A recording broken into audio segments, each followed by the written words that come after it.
There's a push there. Okay, there was a push there.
Just a minute, we're just waiting. Having something to see, and then we'll get going, but if you need water, water is out there, bathrooms are all out there. Got the water. Cheesecake, you have to wait down.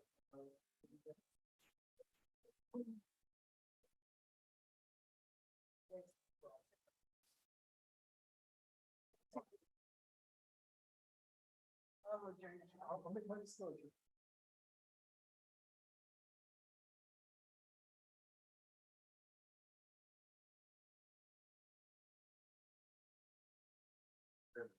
It is required.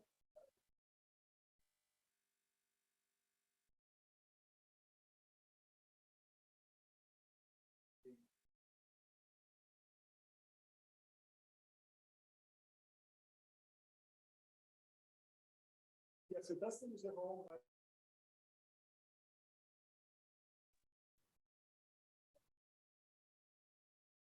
Dustin, are you there? We want to see what it looks like when you show up, Dustin. I am here. Please remember to turn on your microphone so I can Dustin is hear muted. you and speak into your microphones. Oh, no, he's not muted. Okay, that was your voice. Okay. Arthur, I don't know if your microphone is on. I hear you maybe My being picked up microphone in is the, on. So if you're not hearing it, let me make it a little more directional. Thank you. I have my seating chart now, so I can, Mine's on too. Can you hear me, Dustin? I can barely hear any of you. What? Like this? Oh, gosh. okay. How about now, Dustin? Can you hear me? Oh, yeah, I can. Oh, this is, yeah. Hello. Okay. Before, can you hear me? It's Okay, pretty quiet. Just make it work. Is staff ready to get started?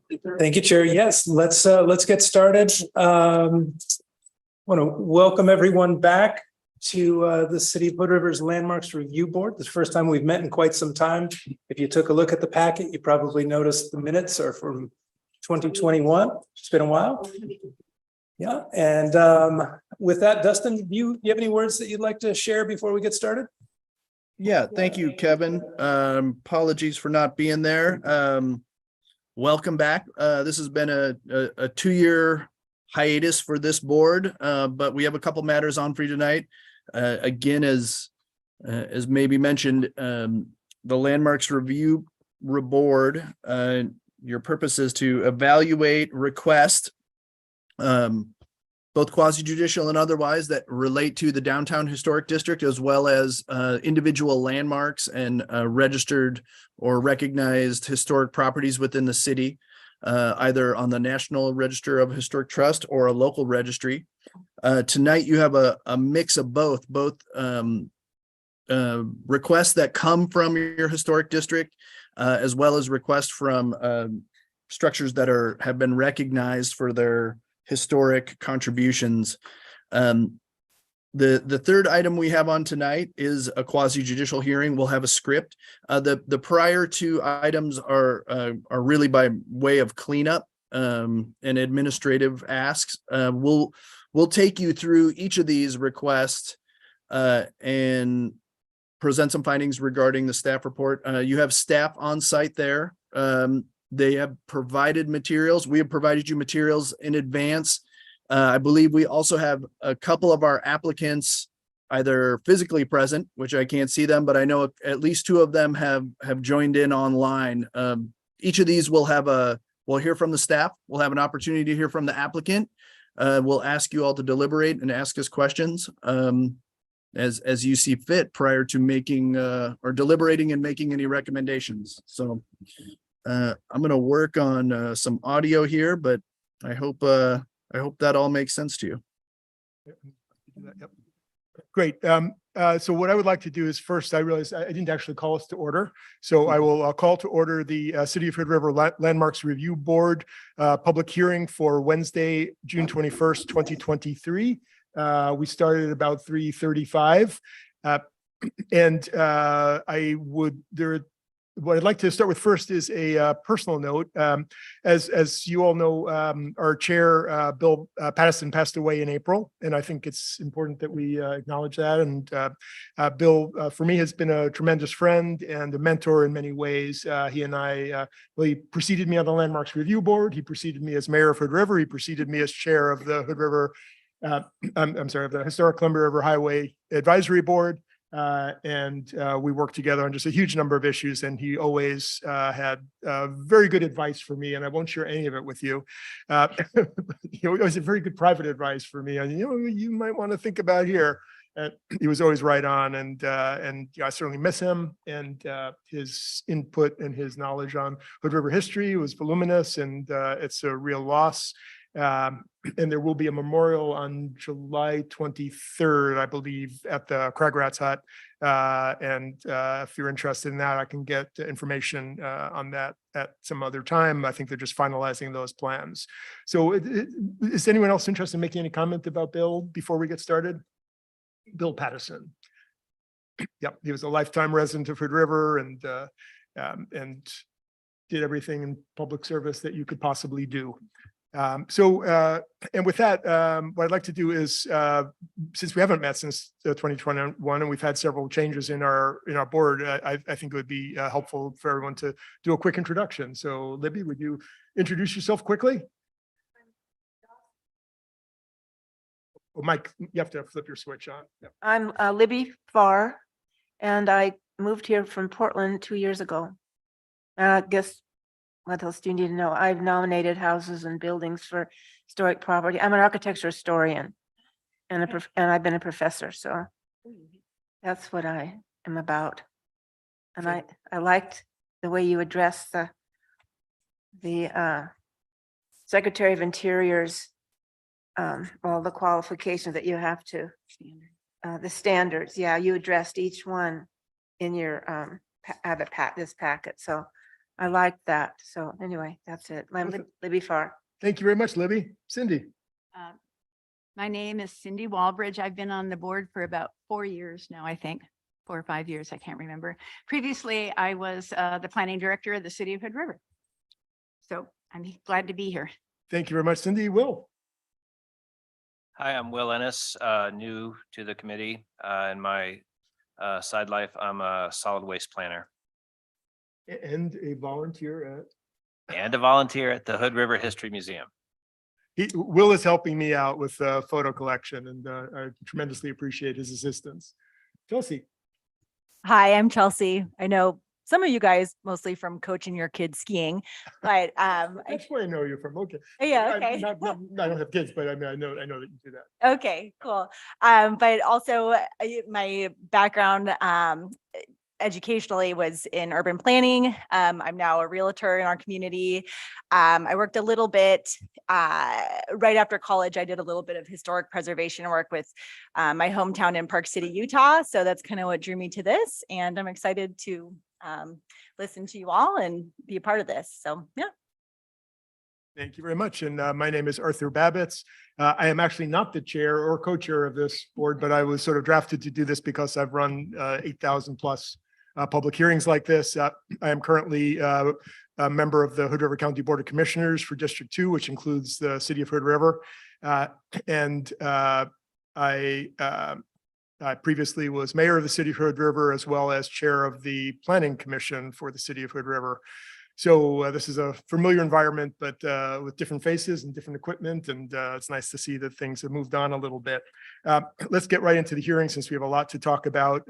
What I'd like to do first is just make a quick change to the agenda just to deal with the minutes, because we always forget to do that. And given that they're here since 2021, I would like to ask if there are any objections to the minutes as presented in the packet. Seeing no objections, the minutes are approved. Good, we can get on now with discussion items. So we'll start with the Sustain Home Interiors packet 2022-43, which is a facade repair exemption confirmation. Staff report. Thank you, Chair Babbitts. I think we're going to turn this over to Planning Director Dustin Nilsson.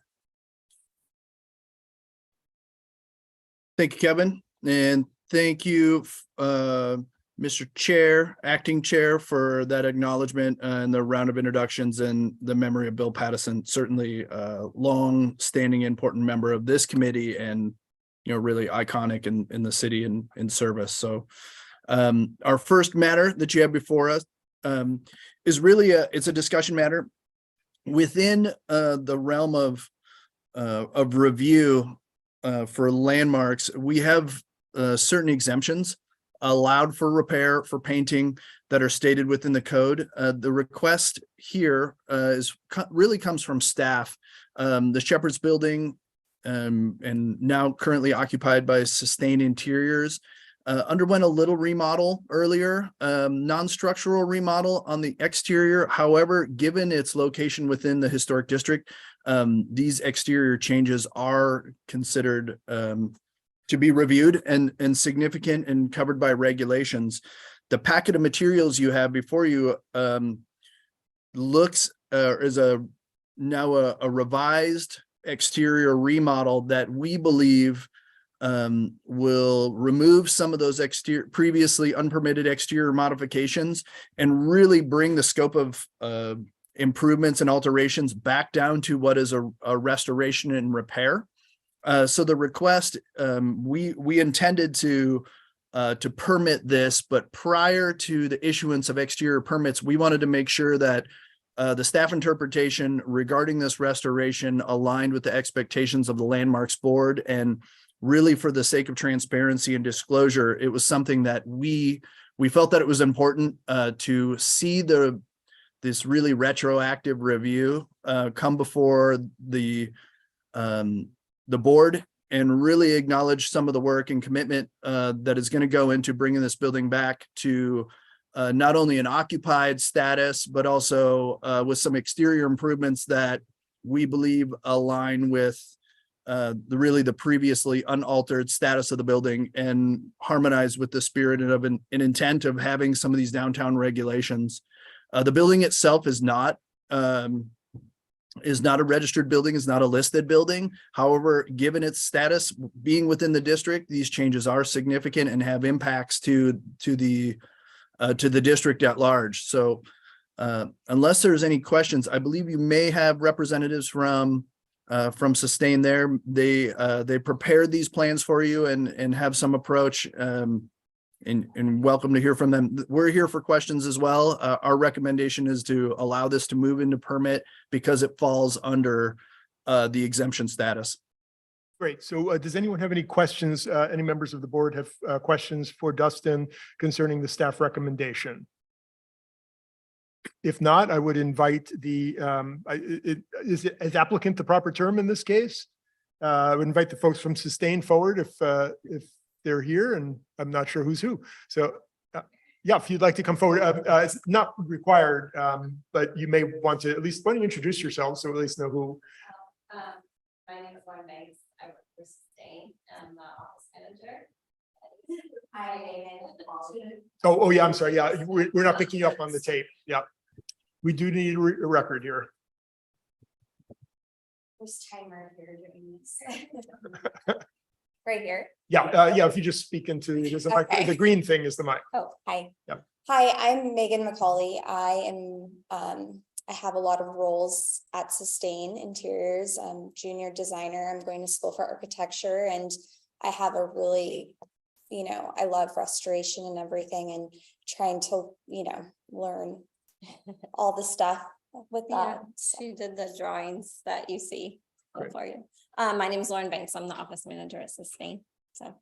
Okay, thank you. Any questions? And so what I would say is, so we're being asked for an opinion on this. I don't think it requires a motion. Staff is checking to see whether we agree with their conclusion. So at this point, we would have a chance of asking questions to the folks from Sustain or to staff. And if we have no issues, we can simply say no issues and we can move on. So does anyone have any questions or does anyone have any issues that you would like to discuss about this? It looks pretty simple. And I don't either. I think it sounds like there were some cross signals at the start, and it seems like everything's back where it needs to be right now. And I'm excited to see this important building have a wonderful adaptive reuse, I think is the term we're supposed to use. So thank you very much. It seems, Dustin, like we are all okay with staff's conclusions on this and are happy to move forward. Do you need anything else on this? Anything else from us on this item? No, Chair, thank you much. We will direct the applicant into the necessary permitting for the repair, and we appreciate your time and we appreciate their effort to move this thing in the right direction. We're thrilled again to have this adaptive reuse to reoccupy this important building. So we have nothing more for the board. Great. Well, thank you very much. Thanks for coming in, and look forward to seeing that all finished. Next is Columbia Gorge Hotel, which was packet going back a ways here, 2017-48, which is exterior modifications of approved elevations. And let's start with staff report on that. Kevin or Dustin? I'll take this one too. Thank you. Again, this request is not a new request. It was originally heard and approved as file number 2017 48 by the Landmarks Review Board. It was also heard by Planning Commission for site plan approval. This project has now proceeded through construction and design into permitting phase.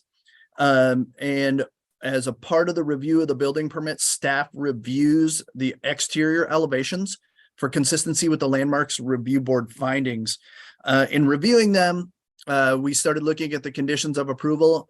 Condition number 2 states that if there's significant changes from what the Landmarks Review Board had originally approved in 2017, the project would be returned to Landmarks for some sort of reconciliation. When I reviewed it, I noted there was some material changes to the window pattern, the materials, some of the roof design, some of the storefront work that I noted in the report. And so rather than permit this, we spoke with the applicant. They made some modifications. They prepared some renderings and some discussion, and they're here to present this.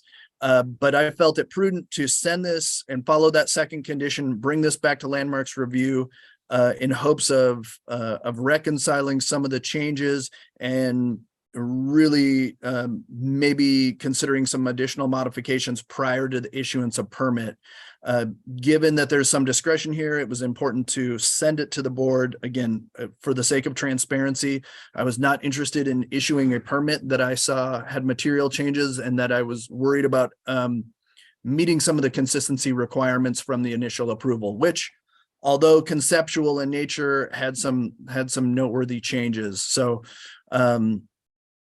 we have representatives of the applicant here, Mark Vanderzanden from Surround Architecture. Mark has a presentation, I believe, prepared for you.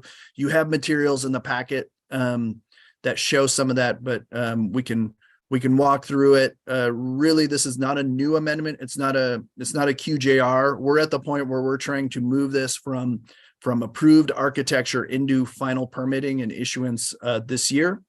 If there are changes that can't be reconciled, we would then recommend the applicant submit an amendment that would be handled as a quasi judicial hearing, we would submit that for notice to the appropriate agencies, including the State Historic Preservation Office, and have this noticed as a full hearing. But that aside, we're not quite there yet. We wanted to make sure that we took this opportunity to discuss some of the changes that have gone from concept to permit and construction drawing, and answer any questions that you may have.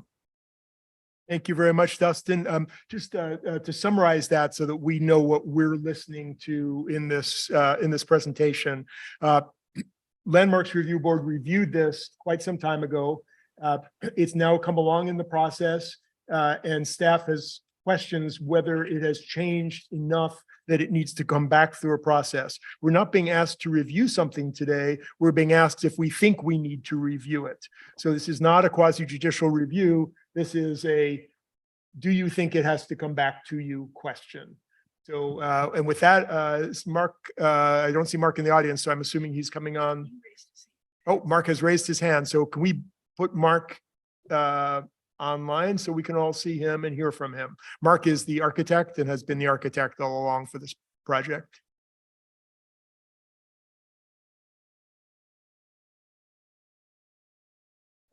I believe Mark has been promoted to panelist, so Yeah, it's happening. There he is. Mark, hello, Mark. Hey, everybody. Do I need to introduce myself? And Yes, state you where I live? Hi, I'm Mark Vanderzanen. I live at 3265 Southwest Fairmont Boulevard in Portland. I'm the owner of Surround Architecture, and some of you know me. I've been doing projects in Hood River for over 30 years now. I think this is somewhere in the low 50s of projects that we've done in Hood River. I think we've done 50 some projects. So with that, I've got a little presentation that I would run through on this. Yeah, so you're going to share screen, Mark? Yeah. Okay, and we're boosting the volume too, so we can hear you more clearly. Thank you, Kevin. Thank you. Mark, could you say something so we can hear you again? Hello, can you hear me better now? Oh, yes, it's a little bit better. Do you have any more volume? Is that it? Well, I can't really adjust, but I can get a little closer okay. to my microphone. Is Would- that better? Is that better? Hello? I can't hear you guys now at all. Yeah, I don't think we're talking. Maybe that's why you're not hearing us. We Oh, see okay. we see a screen that says Columbia. We see a screen that says Columbia Gorge Hotel, a new 80-room hotel expansion. Great. That's all we see. And can you hear me? Yes, it's a little bit hard though. Is there nothing you're worried you're going to get feedback if you go any louder? You know, I think the problem is my Wi-Fi connection is a little garbled today for some reason. So I'll just try to speak loudly. I think I've already introduced, the owner for A1 Hospitality is unable to join us today.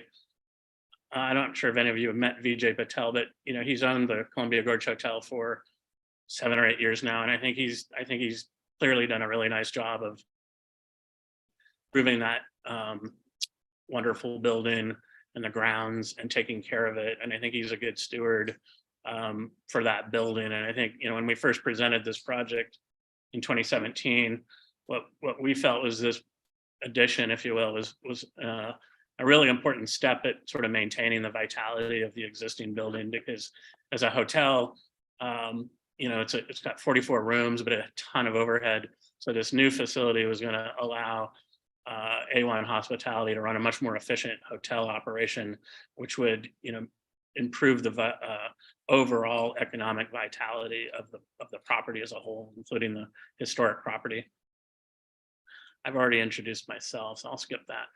I wanted to go through the history of this project because it's been all over the place.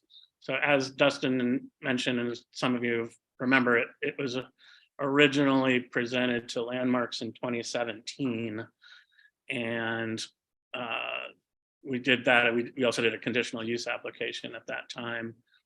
And then in 2020, we were working away at getting this thing in for permit when COVID hit. And so, kind of everything stopped during COVID, as you all probably remember. And so we actually asked the city for an extension on the land use decisions, and were granted those extensions because the project basically stopped in its tracks. At that same time, there were some changes that were made to some of the codes that impact the design of the exterior of this building. And specifically, it was the wildland urban interface regulations. And, originally we had a cedar siding for this building. And, given the wildfires and the gorge, we felt strongly that we should change this siding from a highly flammable cedar product to something a lot more fire resistant. What we did materials that we thought kept the look and feel that we were trying to go after, but was something that was a lot more fireproof. And 2021, another interesting change to this project occurred, where the owners struck a deal with Hilton to brand this new facility as a tapestry project, which is Hilton's branding for basically a boutique. So this property would have its own name, and it wouldn't necessarily be Hilton, proper. It would be, in fact, it was named Foxtrot, this new new hotel. And the Foxtrot name is essentially a dance, as you know, that was popular at the time that the original hotel was built. So the idea is that this is, a kind of a sidekick to the original hotel, and the name Foxtrot was meant to respect that. And in 2021, we submitted this for permit application. We actually submitted it in August 30th of 2021. And it's been kind of a wild permitting time to get to where we are today. Can you all see my cursor as it's moving around? Yes, we can. Great, thank you. So this is the current floor plan for the main level of the hotel. And I'm gonna pat myself on the back and say that, through all these changes that occurred, Hilton has a whole series of brand standards that are very specific and very, very rigorous. COVID introduced a whole new series of constraints on different things. That we maintain the footprint of the hotel design from the original application, almost perfectly. And with that, we have a building that sort of wraps around some really interesting features that are on the site. One of the things that I know we promised and are doing as part of the landmarks decision was to maintain a really impressive oak tree that is actually at this northeast corner of the hotel. And it's kind of like in between the new building and the existing building. And it's, we have a tree protection plan that shows how we're protecting that. As part of the conditional use permit, we also are protecting 2 large oak trees that are sort of in this zone over here. And so we really had to wrap the building around these 2 oak trees over here and then maintain the distance from the other big oak tree. And then we were also maintaining distance and preserving the large lawn that's to the west of the existing Columbia Gorge Hotel. And we were also maintaining all this parking that we needed to have. If you know the site, there's a spectacular views, and we have all these wonderful public spaces and guest rooms that want to face north and they want to face west, and we have spaces that want to face east because it's sort of connection to the existing hotel. So what we have left over is on the south side, for what is essentially essential needs for the ground floor, which is mechanical rooms and storage for banquet facilities, restrooms. There's a small kitchen, there's mechanical pipe riser rooms, etc. And that's all this on the south side. So one of the dilemmas is we don't have a lot of windows on the south side, but we have a ton of windows on all the other 3.5 sides, including the entry.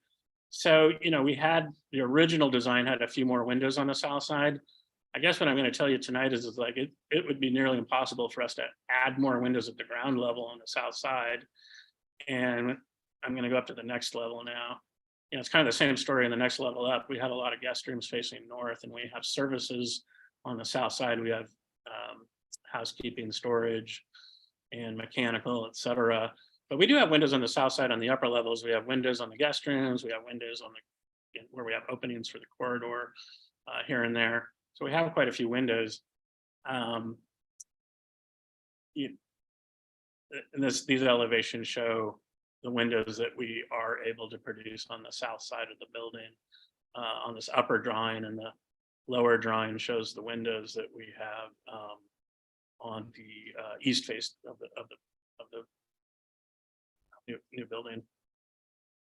And this rendering shows the current design, and the sort of goldenrod color is where we had goldenrod cedar before, and what we're using now is this pretty premium product called Ecotone, and it's a cementitious panel, kind of a high-end cementitious panel. It's got the same color, you know, it's got the color all the way through it. It's very high quality, and I don't know if you can really tell in these drawings, but we've done it in a vertical pattern of 1 foot by 10 foot boards, if you will. So we tried to mimic the patterning of cedar with the ochre color, and then the gray colors, which we have 2 different versions of the gray color. You know, on the ground level, it's meant to mimic sort of basalt, kind of dark color basalt. And the upper level, which is again similar to what we had in the original design, was meant to essentially cut the scale of this building down a bit with this kind of belt line at the 4th floor, by having a dark color sort of the top to kind of make the top kind of recede, if you will, along with the heavy shadow line of this roof. You know, we've from the original design, we've maintained the footprint, we've maintained the height, we've maintained the mass. You know, it's pretty much the exact same size building. What's different on this now is, you know, some details, I think primarily the location of some windows. I know Dustin has a list that he's given you of things that he's suggesting that gets, you know, conditions of approval for permitting. We could go through them one by one, but, you know, all but the last one, I'm not really able to do either, you know, from direction from my client or Hilton or other standards that we have to meet. I think that, you know, we're sort of between rocks and hard places on making further adjustments to this building to sort of more carefully match what was in the original submittal from 5 years ago, 6 years ago. And so, you know, I'm showing a few more renderings that we've got, and, you know, I think the parts and pieces again are pretty much the same. You know, when I look back at the findings, it was very limited amount of findings, and it listed some things, and I'm not sure the things that are being suggested as, you know, further revisions are listed in the findings.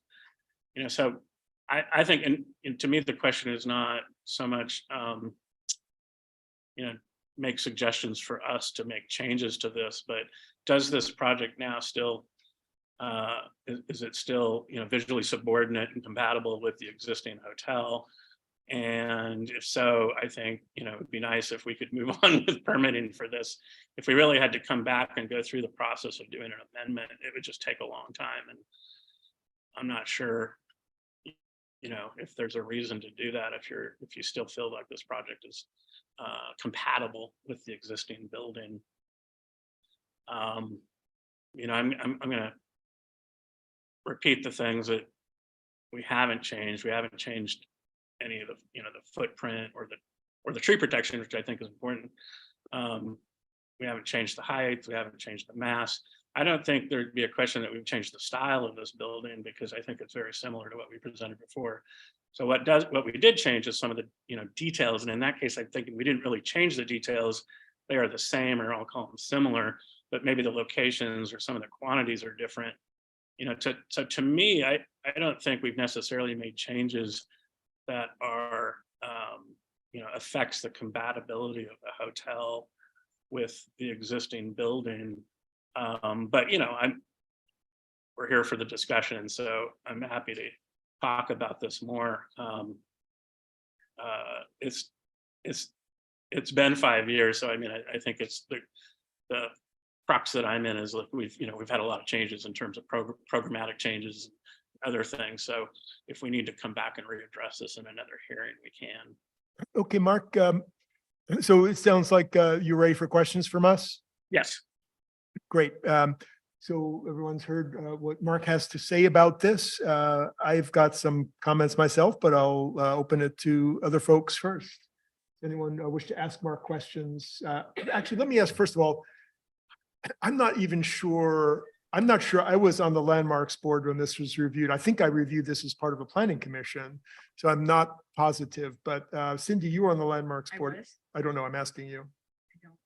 So it may be that none of us were on the landmarks board at this point, but I certainly am familiar with the drawings and I've reviewed the materials. So questions for, we're in a kind of a funny position here is what I'm saying, Mark. I appreciate that. I appreciate that. Yeah. I don't think any of you were. Yeah, I think that's very possible. In any case, questions on what you see before you. And so the question we have today is simply, do we think that it has changed with sufficient gravity that it requires going back through some process with the landmarks board? So does anyone, I've, like I said, I had some questions, but Cindy, go ahead. I don't think, Mark, am I on? Yeah, turn on. Okay. Hi, Mark. I'm Cindy. Hi. Hi. One thing I'm struggling with that I was during your presentation is how do these elevations match up with these? And I don't think she has a clue what you're holding up. I know. You've given us the old elevation that was approved and the new pictures, and they don't seem to necessarily match the same locations. So I'm Right, so struggling. what we have is we have a drawing in front of us that has like 7 vignettes on it. And then we have a drawing with a single view of the porte cochere of the new design. Do you know what we're talking about, Mark? I do. I think that, you're referring to some sketches, Cindy? There's like a What? drawing that says hand-drawn sketches. That was the original submittal. No, I mean, they look like full-on renderings. One is. Can you see this? And You got these out of the file, right? correct. And I think you were also looking at some sketches with watercolor from the original submittal as well. Yes, so we have. Correct. Yeah. So that's from the original approval. Right, or this as well. Yeah. So I feel like I'm still looking a little bit at apples and oranges here. I'm sorry to say that, but I'm not making a connection with what you're suggesting material wise. Where it would fit on the previously approved building. They just look like 2 different completed buildings to me. That's what I'll say at this point.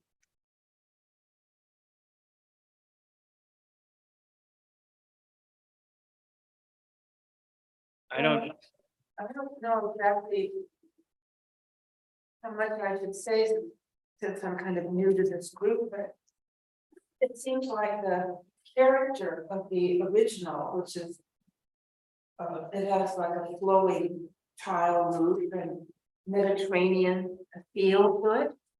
And I mean, it's a little bit late for me to offer any kind of redo, but I don't think it's compatible at all. And this is. I know be efficient and be better and be in every way, but for the visual, I don't think they blend at all. They could exist side by side and be fine. Chelsea. Hey, Mark. hi, Chelsea. I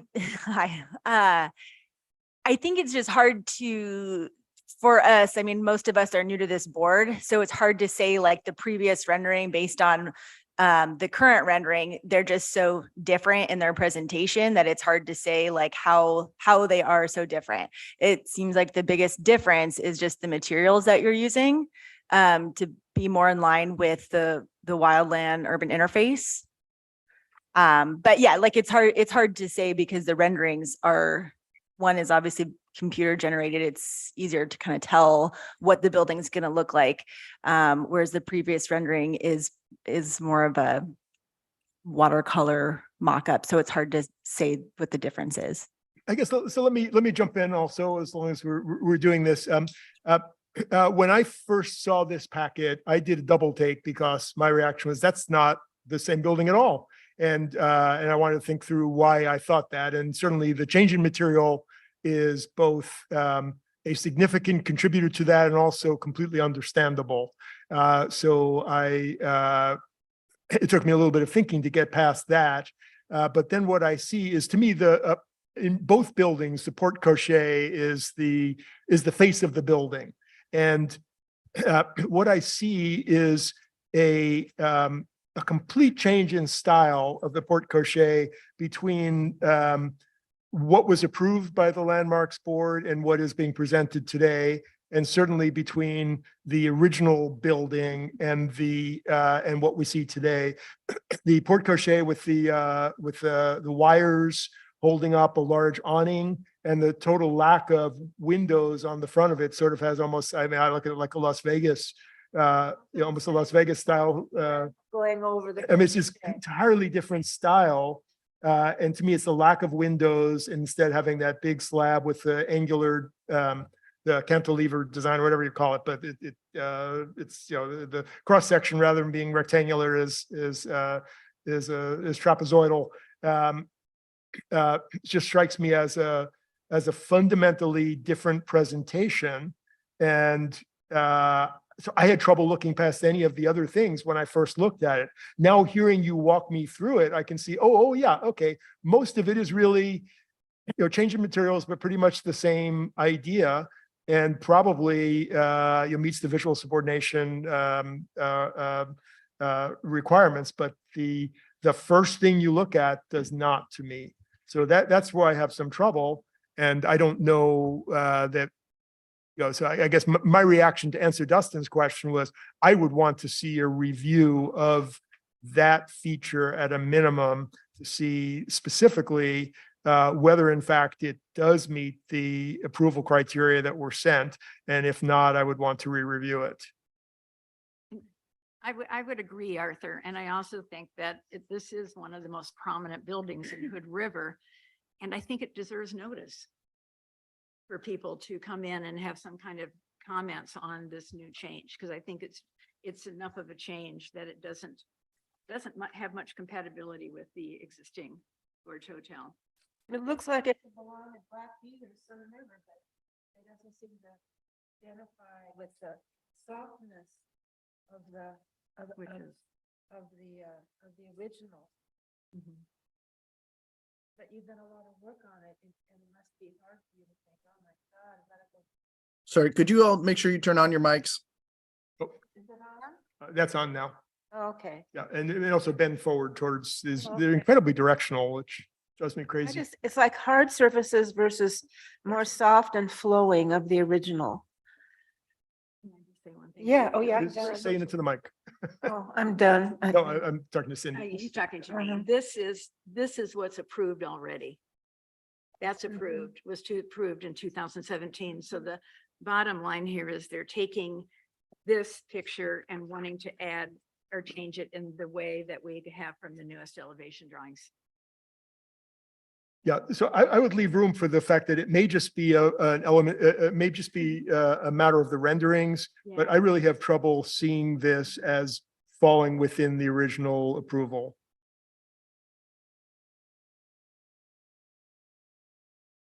I agree. I just feel like I'm looking at apples and oranges between the renderings of old and the renderings of new. So Dustin, can you, And where they belong on the building. But I do struggle with the fact that we have no windows where it says Foxtrot and stuff like that.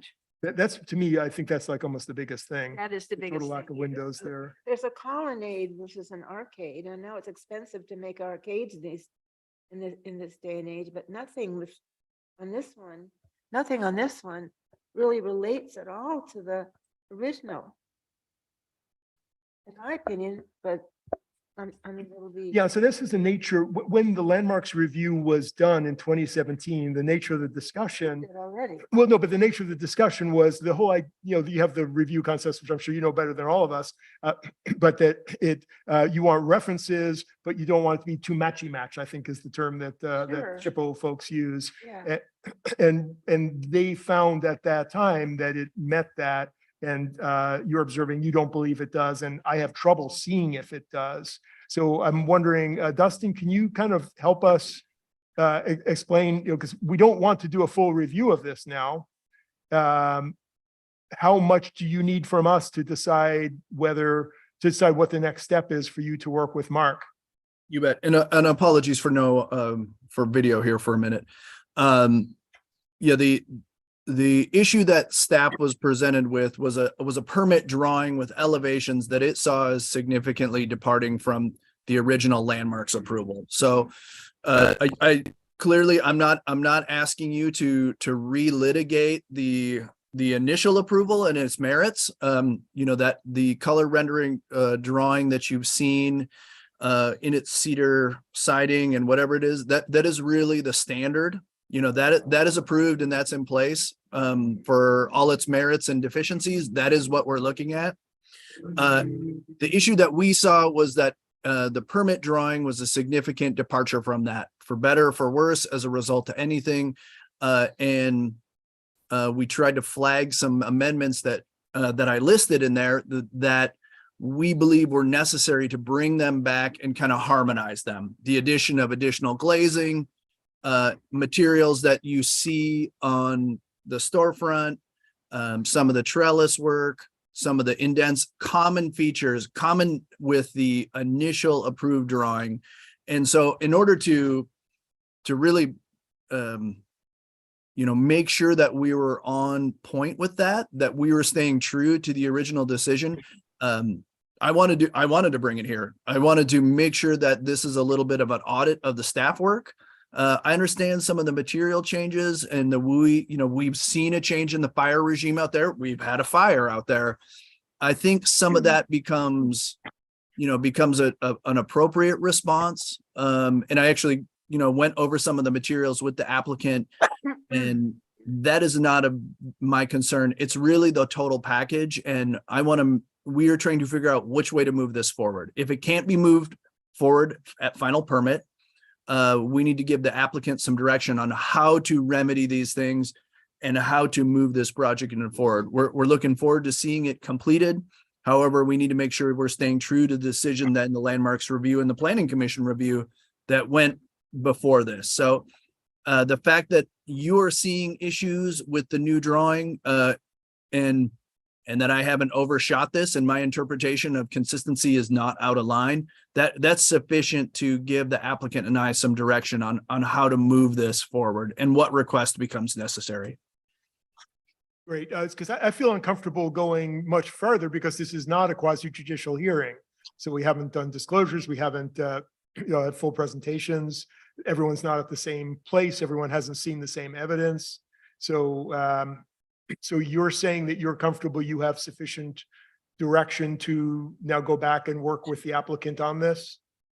Yeah, I think it would have been different if it became self-apparent that you look at these drawings and clearly I've overstated my concerns regarding significance. That is not what I'm hearing. And Nope, not at all, Dustin. okay, so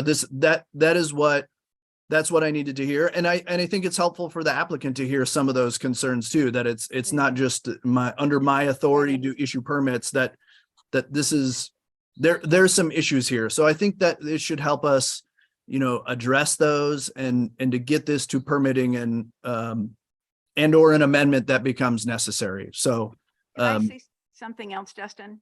Go ahead, Cindy. And also Will, if you have anything to add, feel free. Oh, I was just going to say, I think on the fairness factor too, we took Tesmer through the landmarks review and a conditional use.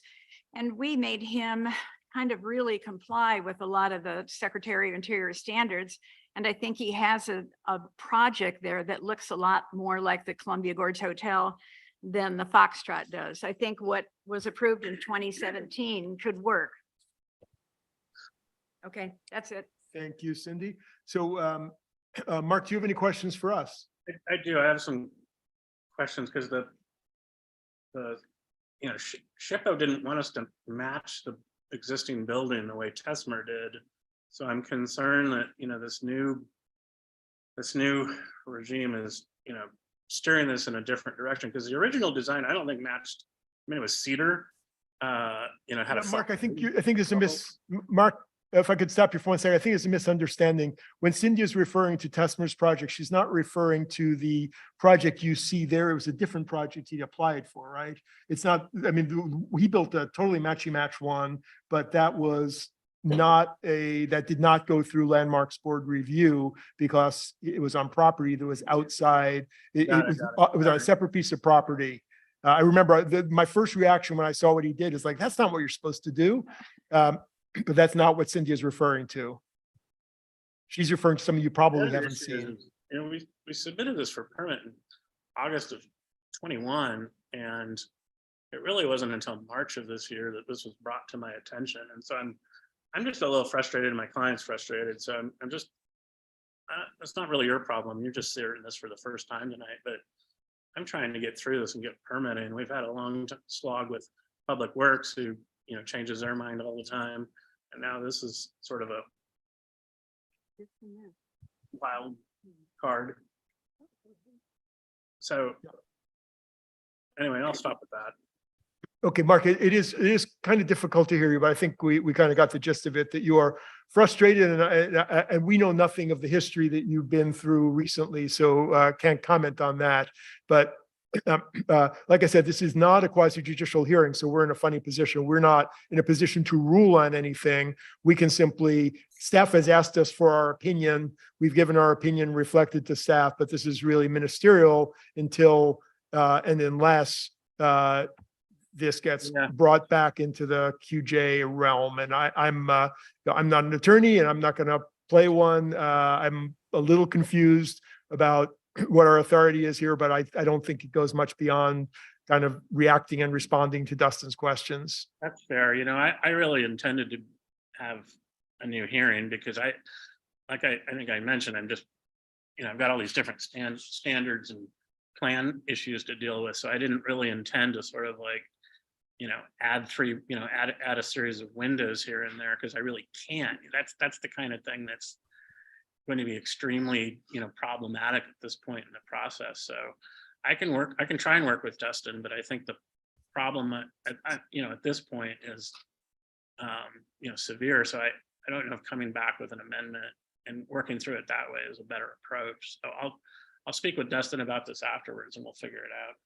Great. Thank you very much, Mark, and good luck with this. So I think we're done with this item. Thanks. Bye-bye, Mark. Great. So turn Mark off there. And next on our agenda is, this is a quasi judicial public hearing. So I have a script I have to read. Let me make sure so first of all, the subject is file number 2023-12, the Historic Waukoma Hotel. I'm going to say Historic Hotel Waukoma, and we'll get to that in a minute. And it's proposed exterior modifications intended to restore the existing facade and signage. The existing wood windows are proposed to be refurnished. This is refurnished and repainted. Exterior stairs are proposed to be removed, along with the reinstallation of historic fourth floor roof deck and historic trellis. So I will read the script first, and I apologize. This is a little bit lengthy, but we're required to do this. This is the time scheduled for public hearing on the application by Loch Litwer on behalf of Historic Waukoma LLC for exterior modifications to the Waukoma Hotel, file number 2023-12. Property is located at 201 Cascade Avenue. Legal description: the parcel is 3 North 10 East, section 25 DC, tax lot 1300. Quorum of the Landmarks Board is present. I will now ask Landmarks Board members to disclose any significant pre-hearing or ex parte contact regarding the application. So since a lot of you are new to this whole process, I know you've been through some training on this, but let me just explain it as I understand it. The applicant is entitled to this being reviewed on the record. And for that to happen, we all have to have seen and know the same things. And so what that means is that if we've had any anything from visiting the site to speaking with the applicant, to speaking with someone who's knowledgeable about this, about the subject, we should disclose that to get it into the record so that it is available for everyone to know that when we then go through the hearing, that they can comment and they can say, you know, what he said is actually not true, or I agree with what he said, but everyone needs to know what we all have in our heads so that they're reviewing on the same criteria. And actually, I think just as an example, I will start with my disclosure. Usually I go last, but I have in fact had significant ex parte contact on this. And so I'll disclose it so you kind of get an idea of what the whole purpose is.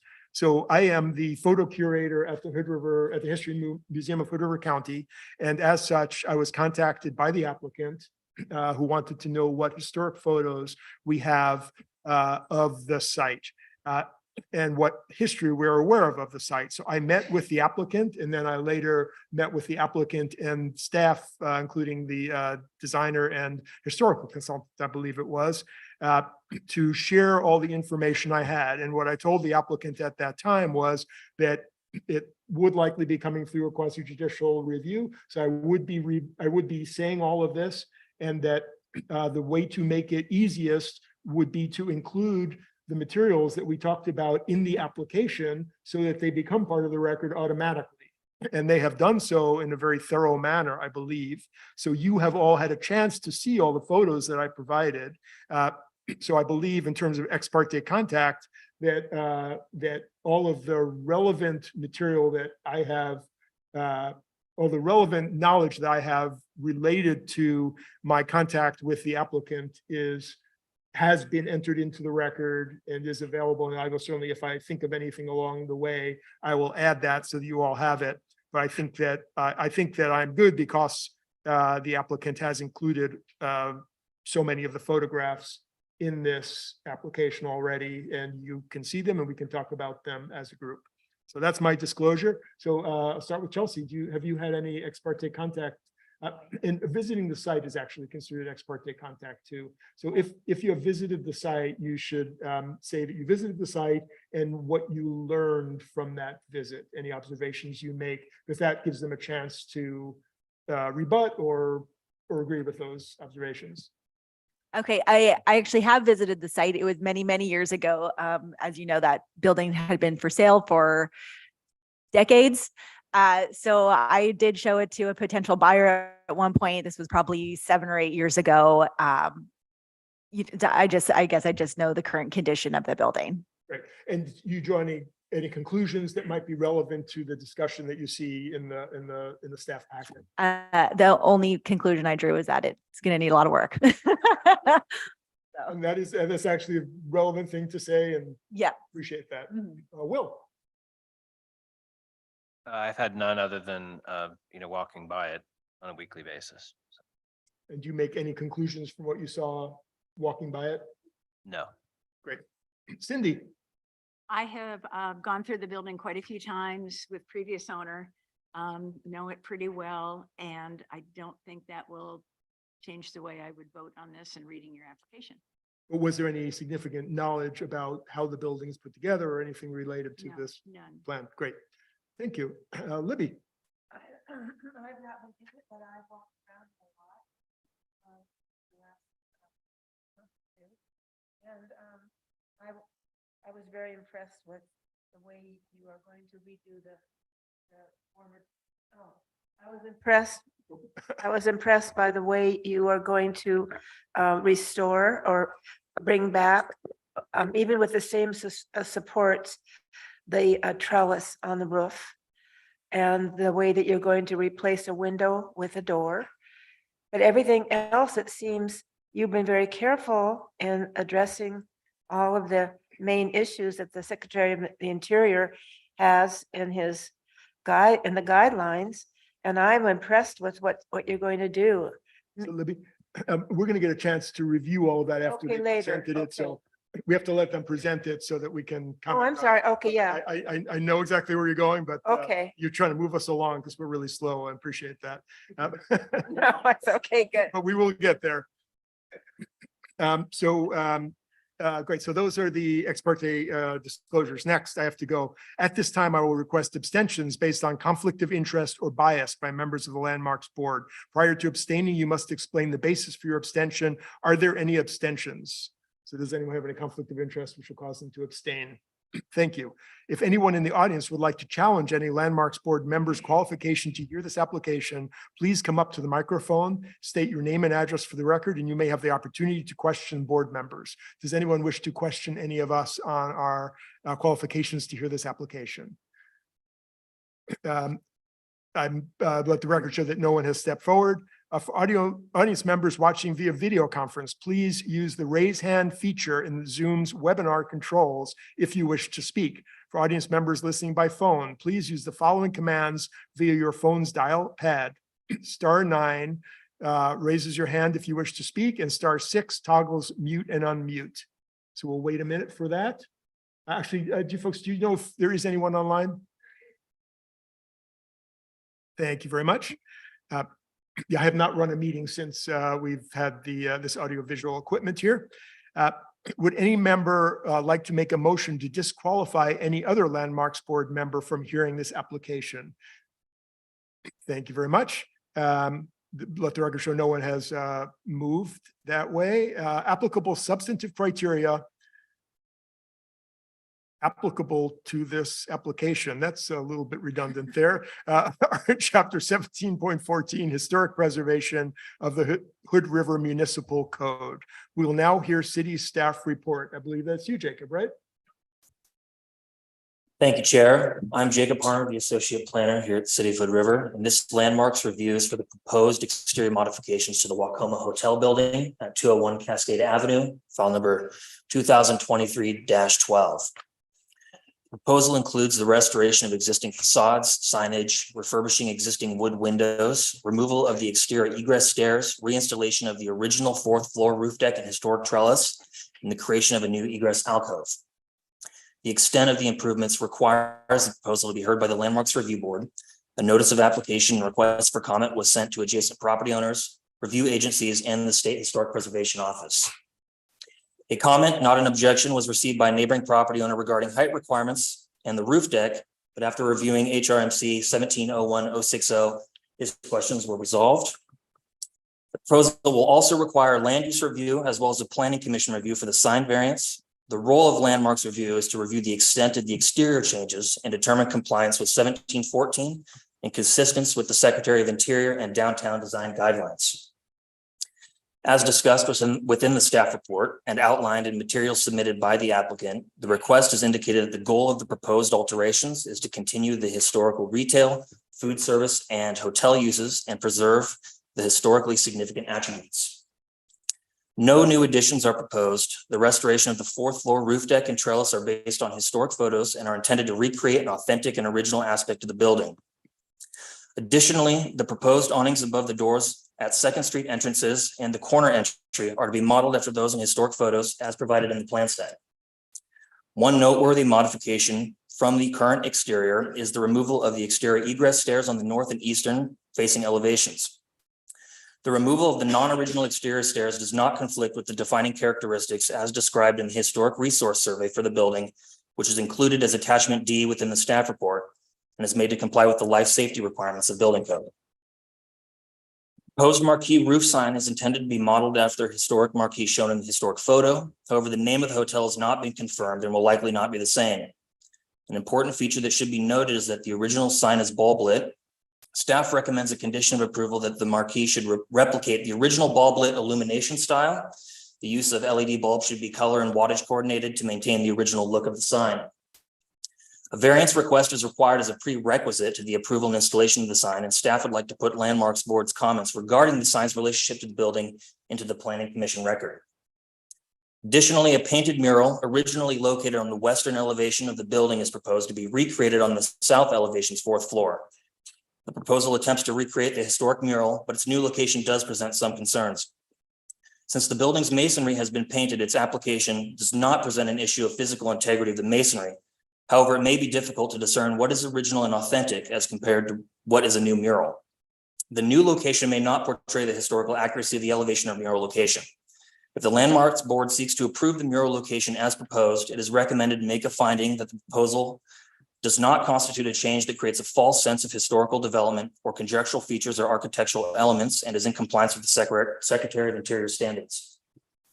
A variance request is required as a prerequisite for the approval and installation of murals, and the staff would like to put a Landmarks Board comments regarding the murals relationship to the building in the Planning Commission record. As outlined in the staff report, staff recommends approval of the Landmarks review application subject to the conditions of approval. Thank you. Thank you very much, Jacob. And next on my instructions are to ask if any board members have any questions for staff. So, questions for staff. I'm sorry, I'm getting this microphone. So I will repeat, we're asking if any board members have questions for staff. I actually do have a couple of questions.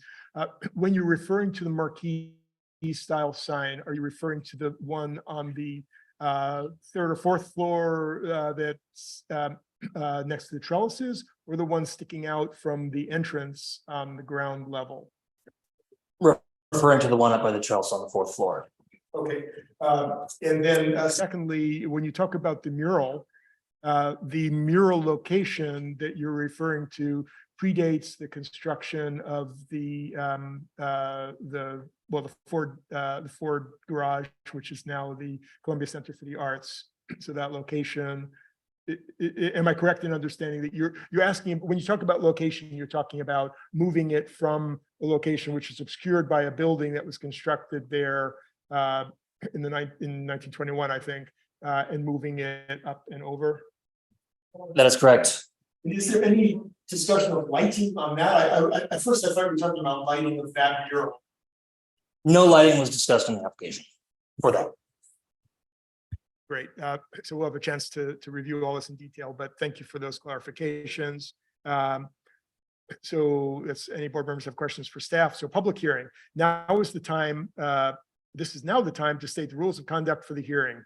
If no one other than the applicant is in the audience, you can skip these rules. So we do have other folks in the audience. So no person shall speak without first being recognized by the chair and stating his or her full name and residential address. Testimony, arguments, and evidence must be directed towards the applicable substantive criteria previously listed or other criteria in the comprehensive plan or Hood River Municipal Code, which the person believes applies to the decision.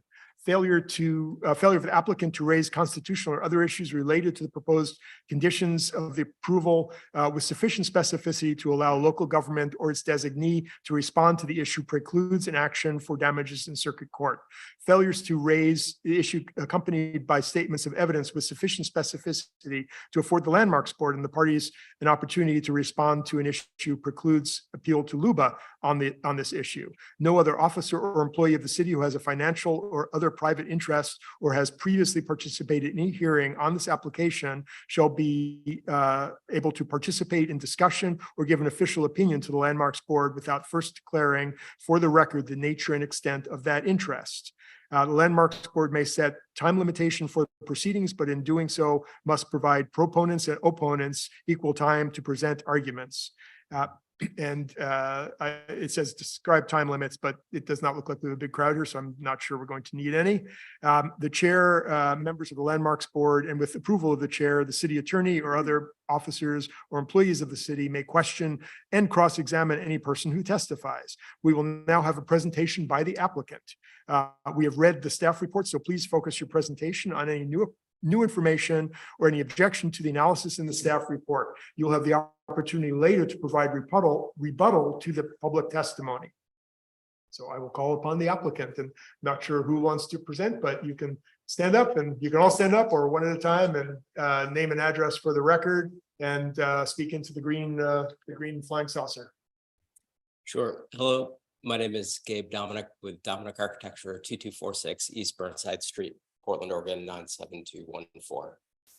And really excited to be here, very excited about this project. And I don't know that there's any new information to bring at this point. Let me just flip through the drawings here to see if anything comes to mind.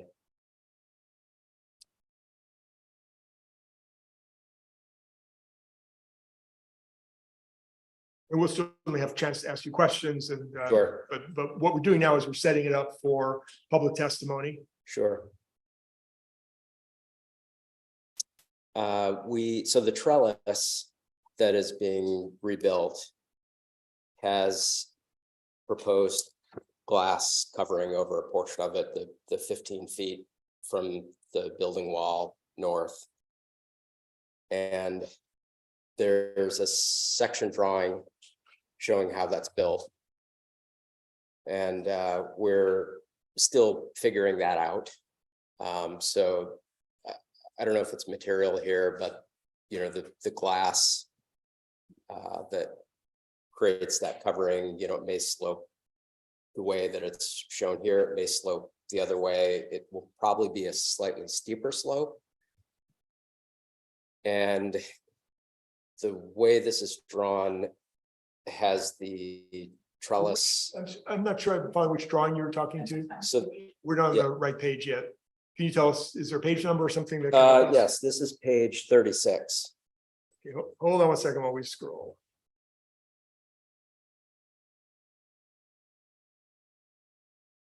So it's 36 of your, right? Yeah.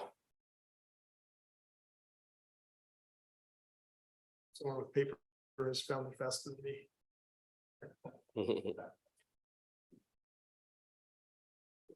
Scroll to 36. Okay, now I see it. And I lost it. Is it just disappeared? She's got it, I'll share with her.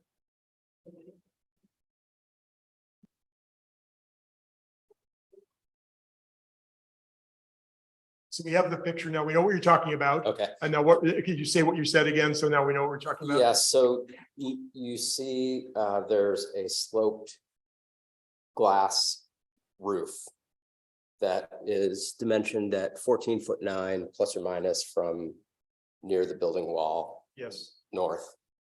That we did some photos from various points around the site and determined that that is not visible from the street. But I just wanted to point out that we're still working through the design of the trellis from that point back to the building. So the glass may slope this way, it may slope the other way, it may be a steeper slope, probably. The trellis joist members may not go all the way back to the building, but again, it's not visible from the street. And then just to point out the guardrail, which is detail B, there were, you know, we've shown this guardrail design. It's based on a guardrail in historic photos on the balconies that were on this projecting covering that we're not rebuilding. I think there's still some discussion about what that guardrail looks like.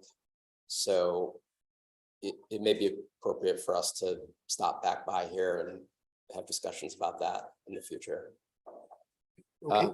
And the way I would interpret this is, if we believe there's relevance to the specifics of either that guardrail or the glass enclosure, that we would need to have conditions of approval regarding that, because they have just told us that they may be changing the specifics underneath us. So if we can parameterize that or identify what our concerns are, that would probably allow us to move forward.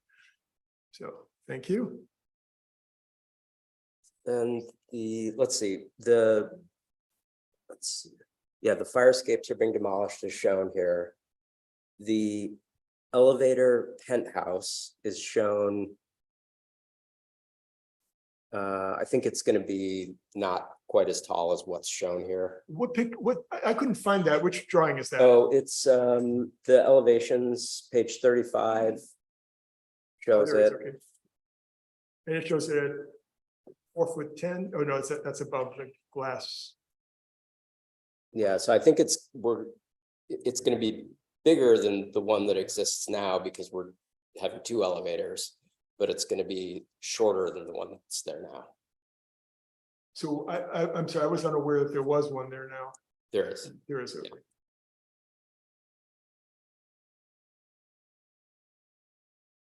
Great. So other than that, I don't have any other. Okay, in that case, we would open it to public testimony.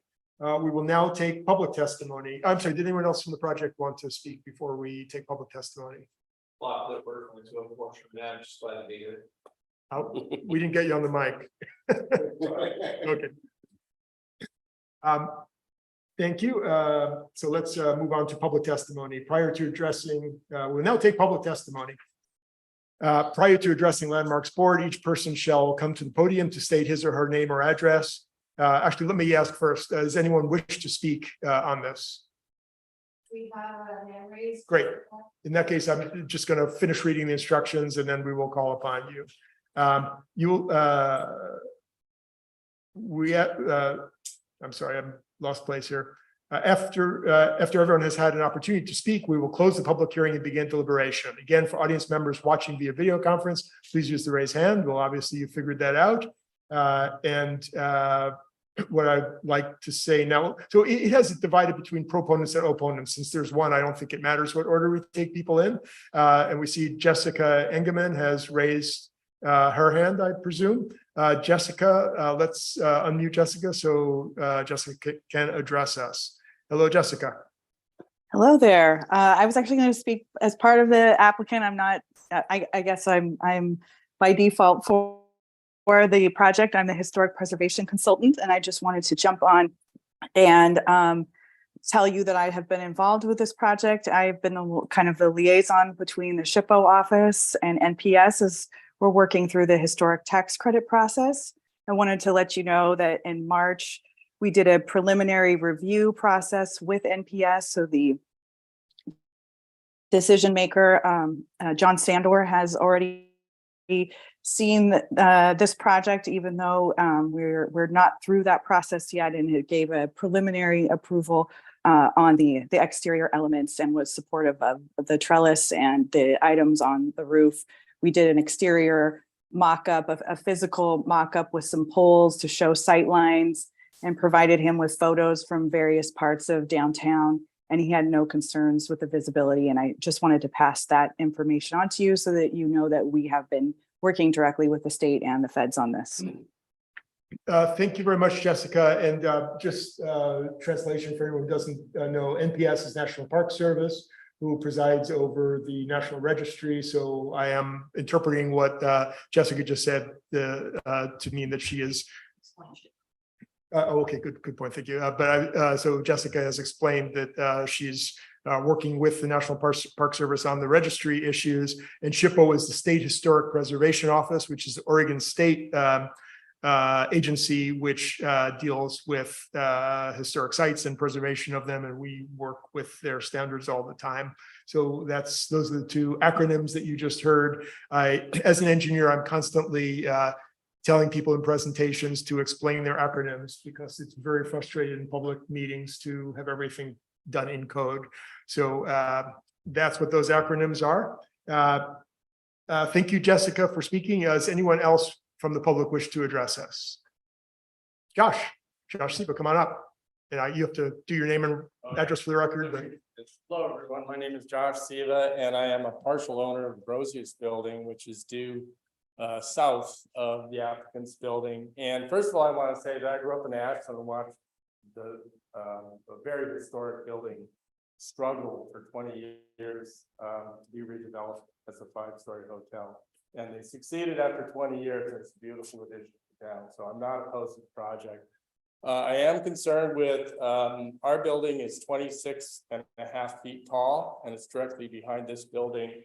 So in theory, we could raise it up to code, which is significant. So I'm concerned about our viewscape in the front because view is everything in Hood River. And I would just ask that in your deliberations, you don't allow the applicant to create any kind of framework or anything that extends higher than the original structure, the trellis. And the sign, I hope you consider lighting because we do have windows that face that wall. And, you know, bulb lighting, which I think you described for that sign, it sounds like it's gonna be pretty bright to me. And if we ever have a hotel or something up on our building, it would probably be pretty bright coming in the windows. So I think there's also a commercial code that states that any lighting should be down lighting. Is that correct? So this I gets think- I confusing. remember that. Yeah, so I think this does get a little confusing because we're all in different roles than you used to us, but also I think a lot of what you're referring to, there's a mix between things which are part of the landmarks review process and the planning commission review process. So we're gonna have to get staff to, when you finish speaking, I'm gonna ask staff to help untangle this for us, Okay. to tell us what we're responsible for. Okay, thank you very much. That's all I had to say, but you know, I do support the building. I think it's a great idea. Thank you very much, Josh. And actually, I finished taking testimony and then I'll ask staff to sort of clarify for us what the conditions are, who's responsible for what. Sure, with respect to lighting on the building, in the general commercial zone, we've got provisions for exterior lighting. Not necessarily applying specifically to signage, but chapter 1703-050 addresses the standards for the C2 general commercial zone. And in general, does suggest that lighting should be shielded, focused toward the ground. Pole mounted lighting not taller than 15 feet tall. There are a few standards or points of direction that we use in the general commercial zone. And those would be reviewed in association with a site plan review, or is that correct, Jacob? Next step? Yes. Site plan review permit that is being reviewed separately. Okay, that's Cynthia's question for you. Site plan review, public hearing, that's gonna use your mic. This is site plan review, a public hearing, or are you doing it administratively? Sure, thank you. Site plan review is being reviewed administratively. And there is a third leg to this, and that is with respect to the mural variance. And that will be a public hearing before the city's planning commission. And that was gonna be my second question to you guys. I turned it on twice. The mural is the variance because it's moving and it's large. It's a relative sign. Right. And the existing sign, so you need a variance. No, Mr. Chair. We're going to have the planning director speak to this. I've not been reviewing the proposal, so Dustin's going to jump in. Thank you. Great, Dustin. Thank you, Mr. Chair. Two features, Kevin mentioned the lighting aspect. However, lighting is an important feature when it comes to exterior architecture. So if there is illumination, that is an important feature that I would expect to be evaluated to some extent in context of the building. And your lighting is an important feature. In regards to the signage, two issues are presented here. The marquee itself is a sign that is on the roof. The city title 18 of the city code in regards to signage does not permit roof mounted signage. So this sign would require a variance. The mural itself will most likely exceed the square footage of the signage allowed for this building, also being included in that package. However, these are two architecturally significant features. So, when we talk about hardships and variance requirements, I think it would be important to have in the record some discussion of that on, do these features represent something different to this building when it comes to architectural significance, the overall package that may set it aside from other circumstances, especially when it comes to roof signs and murals. I hope that's helpful. That's what I was getting at, because I saw two variances, so. Right. Yeah, and my own opinion is I support both variances. And do you think that they care? Thank you. Thank you very much, Cindy.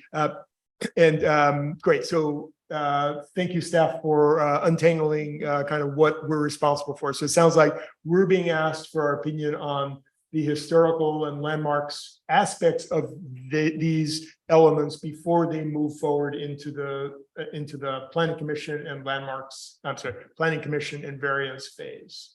that a good summary? Okay. And as long as Josh made the effort to come here, I want to give you a historical detail which is relevant on your building. The southeast corner of your building had a lighted apothecary mortar and pestle, which was hanging on the corner of the building. It was one of the first electric lights in the river. So there is, you might want to go back and look for a variance of your own to put a lighted mortar and pestle on that corner. Add that back and change the bureau. I think though, if you were to do that, I would just observe that you might want to work with the city and ODOT as they put the signal and all that stuff, and that maybe they can suspend the mortar and pestle from the signal for you. So sorry for that diversion. No, it was exactly on the corner. I'll show you some. I'll show you the pictures. Anyway, I don't want to get us too far off track, but I'm happy to show you pictures. So let's move on. So we are through with public testimony. So we're now into, is there anyone? Okay, so we did four against, neutral. Is there any rebuttal from staff? Not from me, no. Okay, Kevin, Dustin? Okay, record show, Kevin, Dustin's coming back. Yeah, Mr. Chair, we are here for your questions. You have the applicant's materials. We'll be here for your deliberation for clarifications. Thank you. Great. Any rebuttal from the applicant? So I guess I may have done this a little out of order because I had some questions I wanted to ask the applicant. And did we go through questions for the applicant? You haven't, pardon me, Chair, you haven't closed the discussion. You're not in deliberation yet, so. But that's the next thing. It says, this concludes public testimony, oral arguments. I will now close the public hearing, now begin deliberations. So I think there's something missing here. I would offer this as a great opportunity to ask questions of the applicant. Great. It just seems a little weird to me that we're going into that without having, I kept thinking, oh, I'll hold my questions until after the public's spoken, and now I haven't come to ask them. So let me ask, board, do any folks have questions for the applicant on their application? Any of the details, any of the specifics? Go ahead. This question might actually be for staff, but I'll ask you too. So just bringing me up to my own edification, our exterior, like what I call fire escapes, are they no longer required for buildings? Mr. How do you get to rip those off? Not that it's a bad thing. Gabe Dominic is the architect in the room. We're introducing a new exit stair inside the building. So we have adequate means of egress inside the building. And the fire escapes, if they remain, would have to be maintained in a usable condition. And it gets increasingly difficult because of the condition of masonry and so forth. And you use the term maintained. I would argue that they may not be usable as they are now. Maybe. I cannot imagine myself going down those fire escapes. Right. I don't think they've been maintained. I don't think the certification has been maintained on them. Did that answer your question, Will? Carrington Bars, 4252 Linnaeus Street, Hood River. One of the developers and the general contractor on the project. And I'll just further that by, our initial discussions with Mark Van Voos, the building inspector, not only to say they need to be maintained, is people in this day and age don't really know how to use fire escapes, because our first approach was to not put a second interior stair and try to get those certified as our second means of egress from the floors. And he said we could go down that path, although it was quite difficult. So then we decided to explore the idea of a second set of means of egress within the building, which is where we ended up landing. And then he said, even if we do that, if we leave those fire escapes, even if they're not required by code, we are required to bring them up to modern standards and then do our annual maintenance and maintain them. Following that, when we started to look at the historical photos and realized they actually weren't an original aspect of the building, they were added at some point in history. We decided it was in with the landmarks, with SHPO and the National Service Board, Park Service. They were supportive of us removing them and taking them away since they weren't there. We decided that was probably the best course of action. So, hopefully that clarifies a little further. Thank you. You satisfied with that answer? Great. Anyone else have questions for the applicants before I start asking mine? Just a warning. Okay, so my questions all have to do with the signage and those discussions, because I'm a little, I'm just not sure that I'm understanding the material that's here. And we're being asked for a comment on the architectural aspects of those. So I'm not understanding precisely what you're planning to do with both the rooftop sign, the projecting entrance sign, and then the mural sign on the west facade. What exactly is the plan? We have a drawing, but we don't know what the historic picture, for example, says more than the name of the hotel, right? It talks about now cloud, the serving as the entrance to Cloud Cafe or whatever all that stuff is. So is your application concerning the rooftop sign, is it for a sign simply with the name of the hotel and lighting, name of the hotel in lights? Yes, I believe that's the intent. I think we submitted a signage package. Do you have that in front of you? I have not seen that. So do we have a, did I miss that? Yes, I think so. So which page are you on there? Thank you. You get credit for having gotten to that.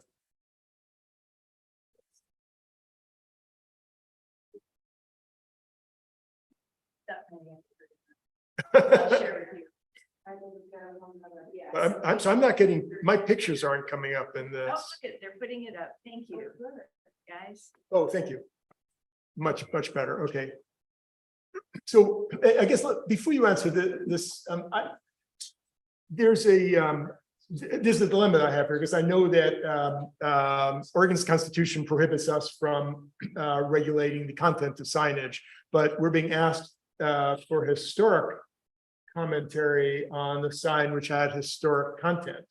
And so I don't know how to do that without violating Oregon's Constitution, I guess is my comment. So Kevin's smiling, so I think he's still to speak more. I want to turn this one over to the planning director. Dustin, do you have any comments?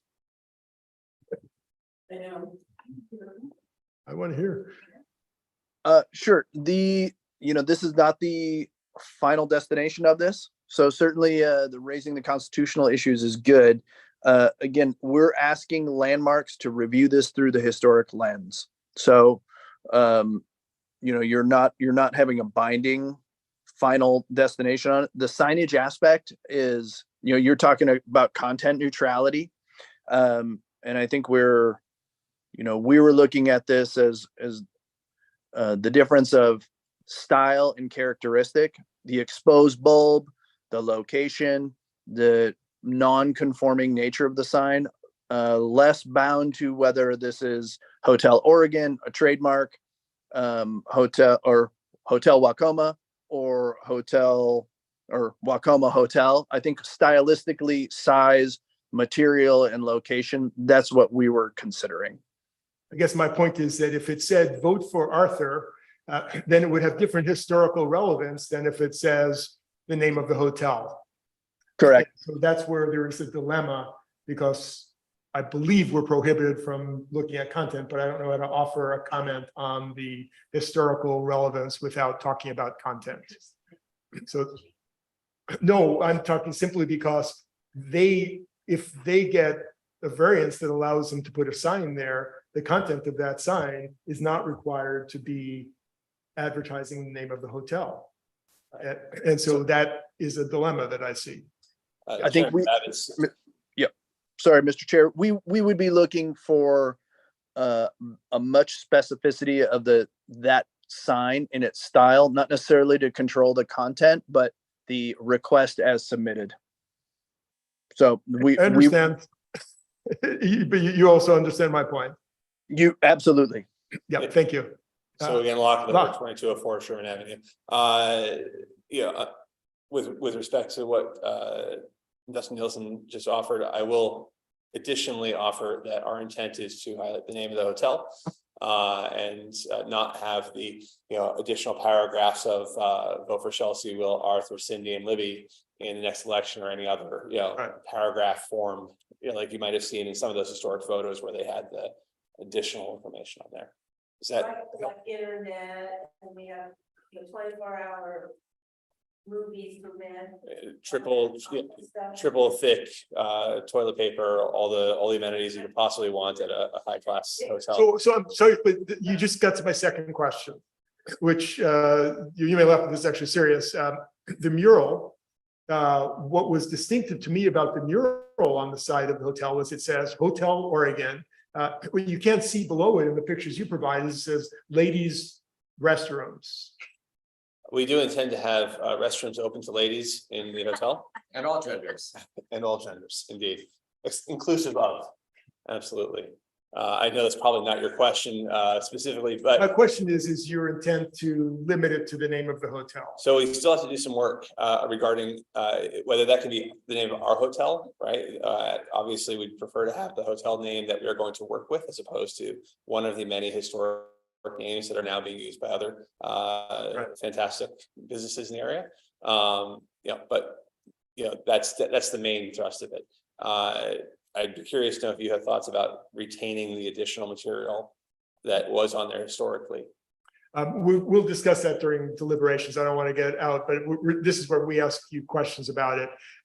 And so just so people understand what he's referring to with the name, it was opened in 1904 as Hotel Welcoma, was occasionally reported erroneously as Welcoma Hotel. In 1909, name changed to Hotel Oregon. Sometime in the 20s, we know it was called Hotel Welcoma with a K instead of a C. Had various other names over the many decades. And so, and then when it went to go on the National Registry, a clerical error was made. And it went on as Welcoma Hotel because the person who prepared their documents for the application got it wrong. And so the National Park Service took it as requested, and no one ever corrected it because it said commonly known as Hotel Oregon. So everyone recognized that as historic. So the error is passed on through the ages, and I'm just asking those questions to get that out before we get into deliberation, so we can decide if any of this matters at all. And it may very well not matter, but I wanted to get that all out for the record before we actually discuss it. So if there's anything anyone wants to say on any of those subjects, go ahead and inform us. Otherwise, we'll go into deliberation and talk about it. Okay, so I think I'm good on my questions. Great. Let me just go through once. Chelsea? I think, no. Okay, Cindy? And Libby? No comment, except I like the way you took the same font, is everything and mark it up there at the top. I like it. Your mic was not on, so, but in any case, we'll turn your mic on. They're all the people I'm talking to. So We're gonna get into deliberation Got it. and talk about it in a minute anyway. I thought it was excellent. Thank you. So where we are now is this concludes public testimony and oral arguments portion of the hearings. I will now close the public hearing. That was a gavel. Well, I remember there's a soft spot someplace here. That's it. Oh yeah, no, there's if you hit a gavel at half of the places here, it doesn't do a thing. You have to hit it right here. Well, why would you?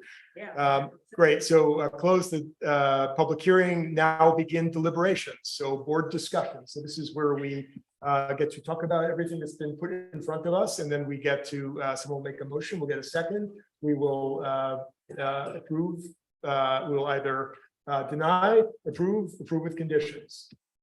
So let's talk about what we've seen. Who would like to jump in first? Cindy, jump in. And make sure you turn your, everyone turn your mics on now. This is us talking. I'm close to it. Good. I commented on the staff report first, but I wanted to say this was a really remarkable application. Thank you. It was well done. And we don't always see that. Sometimes we have to puddle through and figure things out, and that the staff report was very clearly written too. So you gave us something to really be able to study very efficiently. I like everything, and my only comments are for the signs or the mural. And, you know, I'm stuck because we're looking at a mural ordinance, as you well know. Do we want to just keep it at that, or do we want to I'm call sorry, it you a should sign? explain, because you know, you've spoken to them offline about the mural ordinance. I Explain have what you're talking not. Oh, you today. haven't? I thought you No. have. No, I just happen to know who he is, and I've Oh, seen, okay. You haven't had that, okay. I have had no conversations. I guess I should go online by saying I'm a board member of the Columbia Arts Center. Yeah. And so we're looking at a mural ordinance, and I've talked to the city manager. Great. Thank you very much. Great application. And so you have no specifics that you want to add to that? No, I think it's wonderful. Great. Olivia, I'll call on you, since you already kind of said everything, but now you can say it. I said say it it for 3 the different record. times. I think it's excellent. And you addressed everything meticulously all the way through. I think you've been very careful, and I think it's excellent. Okay. So go for it. Chelsea. Yeah, I agree. I appreciate that. This is my first, landmarks review hearing. And so it's nice to have this full packet. I don't know based on others, how nice they are, how, clear they are, but this was really nice. It has a lot of detail. It's very easy to follow. I think you're doing a really good job with keeping with the historical context and the signage, the trellis. I think it's great. So awesome. Go for it. Just to give you sort of context, this is an extraordinarily important building in town. as Yes, we all know, absolutely. As is the Columbia Gorge Hotel. And so to have both of these come in an evening is really unusual. To have something like this ever come to us is unusual. I mean, we talk about things like, vinyl versus wood windows on the Masonic building, stuff like that. So this is big stuff. And yeah. Yeah, well, and I appreciate too that the efforts that you're taking to keep it in its historical form, refurbishing the windows, everything. So anyway, I like it. Thank you very much, Chelsea. I will. A second, what Chelsea says, this is educational for me for this to be the first application that I've had opportunity to help review. I think it's a great job in the work that you guys are doing to maintain the historical features is applauded. And to put the building back into use after the top floors have been languishing for 50 years or so. So I applaud that also. Thanks. I think it's going to be a really welcomed project to our community. So better than a vacant Well, I have a building, question. the first thing you see coming into town. I have a question. Down in the basement where everything else is, what's the whiskey bar?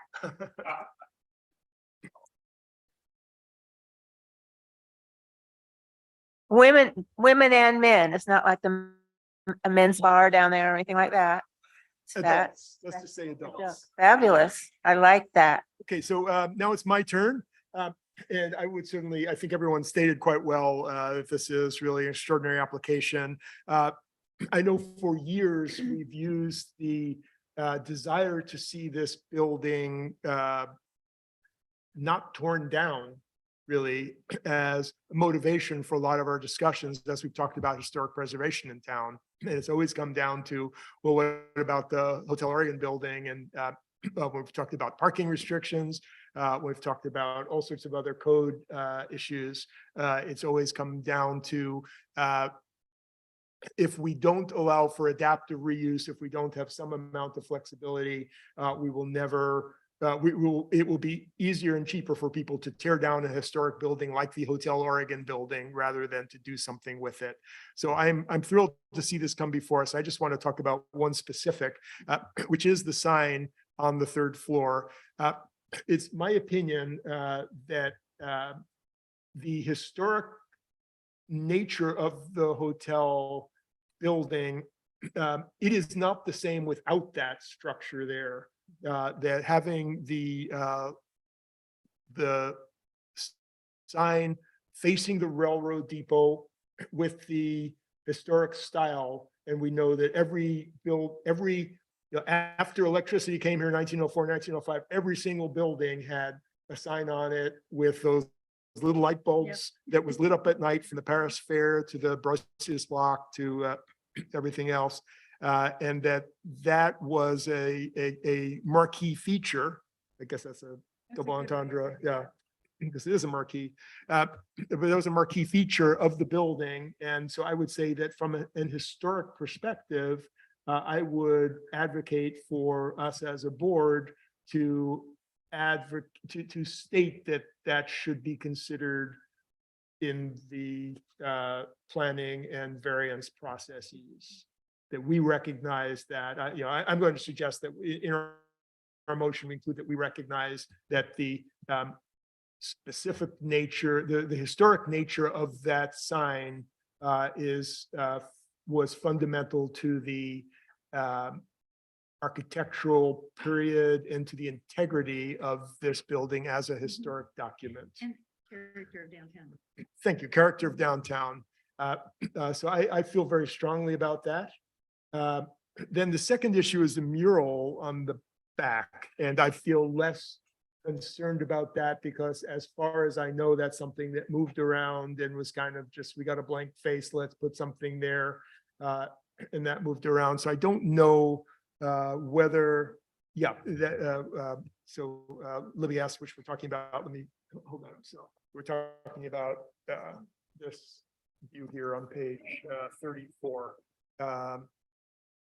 So it's, Can I ask, do they have a variance application in for the mural?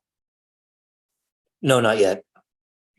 so Yeah, my I'm, thinking on I'm this. sorry, we have a variance request pending that will be a part of the planning commission hearing. Okay. And so they'll hear both together? So you That's have- correct. You have a variance application for the mural. For both, it's a signage variance. And so Okay. we'll have both considered. So planning commission will have the opportunity to evaluate the merits of both or the request of the variance. And we'll take both of them. So Okay. whether one is approved, both are approved or amended, that'll be in the public hearing. And that's the only matter that's going to be heard by planning commission. Variances. Sign variance, correct, Yeah, the site plan review is administrative. unless appealed, yes. Okay.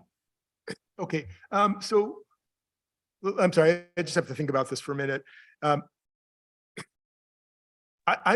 guess I'm a little confused because I don't know of anything in our variance code that references historic preservation or historic integrity. It does? Okay. Dustin, can you explain that? Would not necessarily be historic, but we were looking for unique circumstances. So not to prejudge our outcome, but not every building within the city or like buildings has a roof sign that can be considered integral to the architectural integrity of this building and how it applies to the National Register of Historic Places. That may or may not be considered a unique circumstance. Okay, thank you. So let's talk about that first. So let's talk about that Hotel Oregon sign up on the corner of the building. Do other folks see it the way that I do as integral to the architectural? So Cindy is saying yes. Absolutely. You said you did too. Libby is shaking her head, yes. Seems pretty vehemently. Yeah. Okay. So Professor says yes, okay. Oh, okay, thank you. Yeah, I also agree that it's historically significant, yeah. Okay, and Will? Yeah, I think it's like part and parcel of the restoration of the trellis up top. That's actually, I'm glad you brought it up because I hadn't thought about it in relationship to the trellis, but seeing the trellis without that really would seem extremely That's a good point. awkward to me. Excellent point. Yeah. Yeah. And so let the record show, we all nodded our heads in agreement. So we got unanimity on that also. And so now let's talk about the painted mural on the side of the building. I said, I'm kind of mixed on that. Certainly, there's plenty of historic evidence of it being there at various times. But as to the contribution or the necessity from an architectural integrity point of view, do we feel that how strongly do we feel about that? I think it's important because because of the font and the way it is almost it's exactly the way it originally was on this other section. But it's just, Except for ladies' restrooms. right, well, yeah, yeah. I think it just keynotes the fact that this is historic right there. I mean, you don't see that kind of printing anymore. And then painting on the side of a building is what was always done. I mean, it's like, duh. You get off the train and you'd see that, and I don't know, I like it. Actually, this is facing away from the train, but I take your point. But it's like when people walk up and, Yeah, you we know, walk down the block, you'll see. you know, and have their suitcases and all that, and then they look up at it, and it's just, it's appropriate. Okay, Chelsea. Yeah, I agree. I think it adds to the historic quality and character of the building. So I would say to keep it there Or to or to allow it to be there. Excuse me. Keep it as an historic sense. Thank Yeah. you. Yes. Will. I'll point out that it looks like the ladies' restrooms is out of the frame of the main mural. So I don't consider that as part of the mural, but I like it as a historical touch. It's certainly not something you even have to do. I mean, it obviously cannot go back in its original location. So I like it, and it sort of, matches other of like the murals on Second Street. It has the same sort of feeling. My point is going to be a little bit different, and that is, I support it because I think you need to get it in now, because I would think if we are going to do a mural ordinance, we wouldn't include signage, and this is a historical sign. So you're saying you would be careful about, you would call this a sign as opposed to a mural. Right. Okay. Yeah. Allowing a sign. Yeah, I would. And Libby has agreed with that. Thank you. If you go to Alberta, Alberta Street in Portland, there's hundreds of murals on tons of buildings, and they're nothing to do with signs. Right. They're all people and family and adventures and And this is where we're gonna, historic people, etc. thank you. And this is where we're gonna have to let staff sort out the constitutional issues of content Definition. versus commercial use, et cetera. Great. And so, yeah, I think I agree with what everyone said, that it is important. I'm gonna say to me, it's less of a critical element, but I think there's ample evidence of its historic importance to have considered under in the variance discussion. That's how I would say it. So we're going to get some conditions. Steph's going to help us with the actual wording of putting all of this, because it seems like we're ready for a motion, but let's see if Jacob can help us. We have a proposed conditions of approval, which again, I have too many different documents here. So can you get me to the page number for the proposed conditions?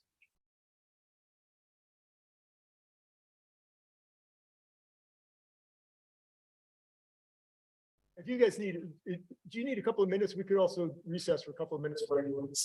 Sure, that would be very helpful. Thank you. I would suggest that we have a recess for, let's say, 3 to 5 minutes. Stay close, and staff will tell us when they're ready to go. Okay.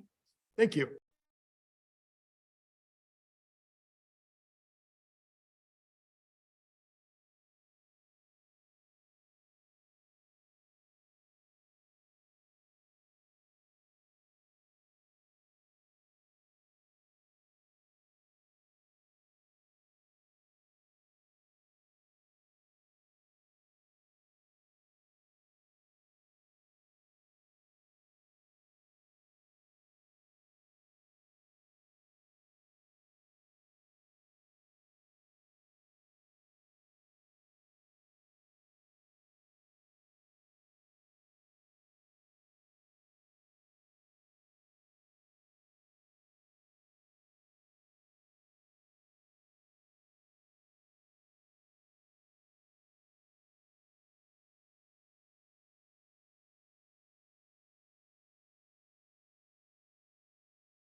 go. We're ready to go. We're going to bring Dustin back up on the screen.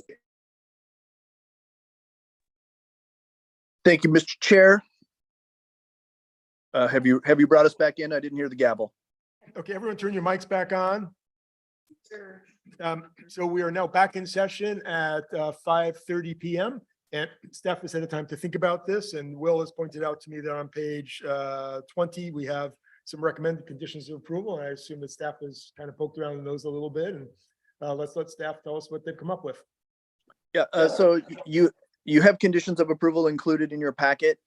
As it relates to the sign, there really, I think what we were hoping for was an affirmative finding on behalf of the Landmarks Board regarding the sign package, for not necessarily a condition of approval. And the reason why this makes why it's material is if a condition of approval would put this as this sign must be installed this way in order for the project to proceed, rather than a finding saying we believe this is essential to the building and as a part of the Landmarks Board. The risk to the applicant becomes, if by some reason the variance is denied, that the whole project becomes unraveled. And I think we want to, our suggestion would be to avoid that. But clear is it that it's the intent of the Landmarks Board to state that this aspect is this signage aspect, both the painted wall sign / mural, as well as the illuminated exposed bulb marquee on the corner, are important features, and they should, and their presence upholds the Secretary's standards, the downtown guidelines, as well as really the historic nature of the building. So that's the difference between making that finding in your to go in the record for Planning Commission and placing it as a condition. I hope that makes Great. sense. So there are two separate things that we are being asked to do here. The first would be to entertain a motion on approval of the application, which is, what's the number? Anyone have the number off the top of your head? The file number, yes. 2023-12. So the first motion would be for approval with the set of conditions as seen on page 20 of our packet. So it's file number 2023-12. So that should be in whatever motion someone makes, as well as reference to the 7 conditions of approval, which are on page 20 of our packet. So would someone like to try to make a motion? I'll help you. I'll make a motion. Okay, Chelsea, go ahead. I will make a motion to approve file number 2023-12, subject to the conditions set forth on page 20, of the application. That is a perfect motion. Thank you. Do we have a second to that motion? I'll second it. So we have Chelsea making the motion with a second by Cindy. And so let's discuss it. So the first 5 elements are boilerplate. Effectively, pretty much every Landmarks Board thing has those treatments in there. And then number 6 and 7, 6 is that the roof marquee sign is recommended for approval, subject to receipt of a variance. And then we talk about the size, style, shape, and Edison bulb illumination style, color and wattage, et cetera. So it sounds like what the condition is here covers everything, but we're then going to have a separate finding talking about what we believe it contributes to the process, right? Okay. But I just want to make sure everyone understands what we're being asked to do in this. So that's what number 6 does. Number 7 is a sort of a more lukewarm version of that for the mural, and it says mural conditions for Landmarks Board are subject to application and receipt of a variance. So that's what we have in front of us. That's what the motion is. And is there any discussion of the specifics of that? Or if you're happy with it, then we can just go and get a vote. Like I said, there will be a separate discussion of findings, The finding. of adding findings, adding a finding, and we can do that separately, right? Well, let's separate it just so we get something pinned down before we move on to it. So I'm not seeing any desire for further discussion on this, so I will take a vote. Those in favor of approving application packet number 2023-12 with the 7 conditions of approval on page 20 in our packet. Those in favor? Okay, chair votes aye, so it passes unanimously. Next is discussion or motion concerning a finding of the architectural and historical relevance of the what's it called, the roof marquee sign.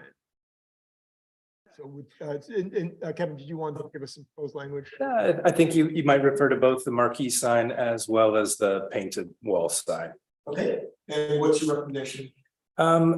That the planning commission is just making explicit that the marquee and the painted wall sign are integral to the architectural integrity of the project and supported by the commission, pending approval of a variance by the planning commission or variances by the planning commission.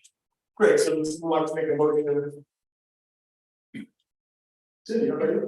I was making, I was having Chelsea make them. No, just. You need a great. Findings. Findings, it's the architectural relevance, what Kevin just said. I make a motion to accept the architectural relevance findings of staff. Okay, Okay. great, so this is a motion saying that we agree with staff that the marquee sign and the you know what's called mural sign Or painted wall sign. painted wall sign, marquee sign and painted wall sign.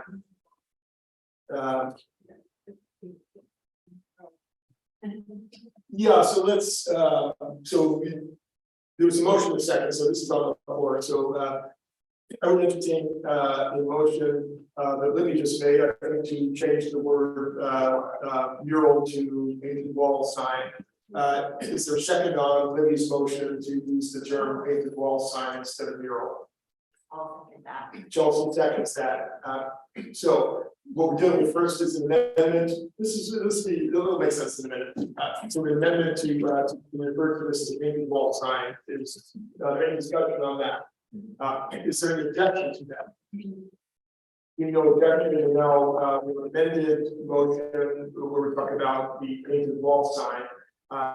And so our findings are refer to the rooftop marquee and the painted wall sign, and that we agree with staff that they're integral to the architectural and historical nature of this application. So that's the motion before us. Any further discussion on that? Seeing none, why don't we vote? Those in favor? Chair votes aye, motion passes unanimously. So I believe my script here. Recommend a vote on motion after hearing goes next item on agenda. Okay, so I'm closing this this item on the agenda, and I believe I've already done the last thing on the agenda, right? Yeah, we took care of the minutes, and if somebody wanted to move to adjourn, then we would wrap it up. Cindy, just move to adjourn. With no objection, we are adjourned. Thank you. Did anyone notice that Justin's back lights are on in his cabin? They just came on behind you, up above you. Did you notice? Edison bulbs with the appropriate Your water. Edison bulbs just The- came the- on. We would be looking for them to be the appropriate color, not too blue, not too white. This is important attention to detail when it comes to marquee signage. They So- look, And Steph. they look great. And they just came on automatically. So you're working it up there really well. You've got your lighting, just Yeah, came the- on. Thank you. So we are adjourned. I just want to thank the applicant for very excited proposal and the next one, construction. Which is Nice. when? Construction?